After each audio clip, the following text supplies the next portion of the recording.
Good news. Referrals for outside care coming from the VA are now easier than ever, and it's been a long time coming. Let's talk about this.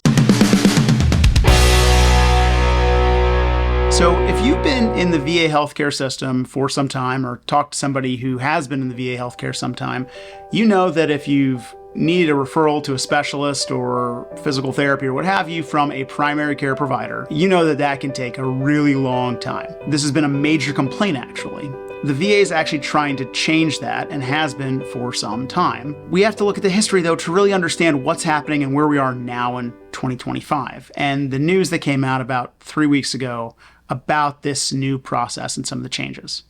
So let's take a look at what's going on. By the way, before we get into politics, this has actually been a bipartisan effort across the board with bills signed into law by Presidents Obama, Trump, and Biden to make this process easier. Back in 2014, Congress passed the Veterans Choice Act, which was a response to the scandal about wait times at the VA. And this was going to allow the VA to actually refer people to outside care when there were certain wait time requirements. That was back in 2014. It was implemented in the latter parts of the Obama administration and into the Trump administration. In 2018, this was actually supercharged by the Mission Act, signed by President Trump in 2019. Now, the Mission Act set certain time requirements, saying that if there's more than a 30-minute drive to get to the VA healthcare facility, or if there were certain wait time thresholds, the VA could then refer to outside care. This Mission Act actually improved the ability to refer folks who have long wait times or who live really far away from VA facilities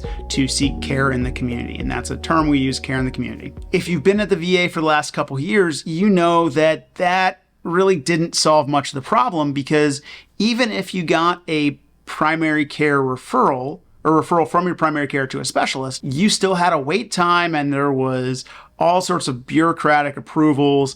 Part of this may have been because there was like a funding issue where the money was coming from the hospital.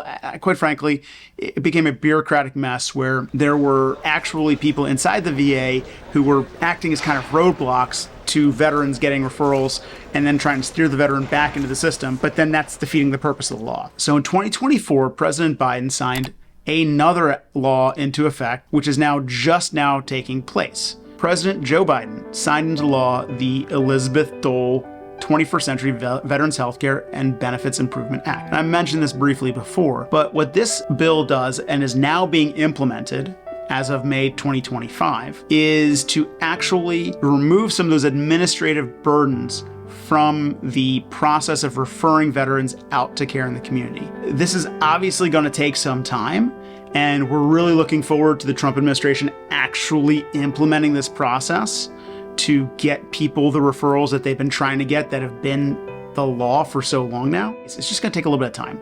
This new regulation and this new policy is, again, just building on what President Obama, and then President Trump, and then President Biden signed into law, and is now being implemented by President Trump in his second term to get veterans out of the VA system when they already have a referral in place to go out of the VA system. Now, again, if you're a veteran and you like your VA healthcare, lots of veterans do. That's great. But hopefully this makes things a little bit easier for veterans who need that specialized care or that live maybe far away from a VA healthcare center. All in all, I think this is actually a great step in the right direction that was passed by Congress back in 2024 to clean up some of these problems. Only time will tell. We'll see how well this all works out. Again, it's a big burden to implement all these things, but hopefully we don't need another piece of legislation to fix it. But again, this is coming, and this is good news. So again, this is a new change to how the referral process goes. Fewer administrative burdens, more control in the hands of the veterans' doctors, which is good. We want healthcare run by doctors, not administrators. Anyone who's been either at the VA or really any medical facility knows this. Doctors good, administrators necessary sometimes, but frustrating. I hope that clears some things up. We don't do much with VA healthcare, but if you have a veteran's disability benefits issue that maybe your claim's been denied or you've been underrated, reach out to us. Let us see what we can do to help. Until next time, take care.